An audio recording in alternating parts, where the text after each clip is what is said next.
You ask Tiger to solve. This deals with linear equations with one unknown.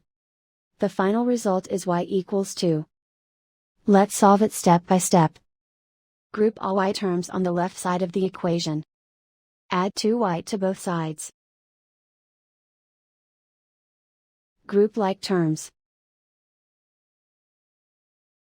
Simplify the arithmetic. Group like terms. Simplify the arithmetic. Group all constants on the right side of the equation. Subtract 5 from both sides. Simplify the arithmetic.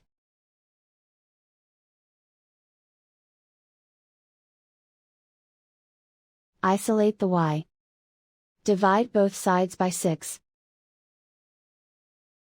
Simplify the fraction.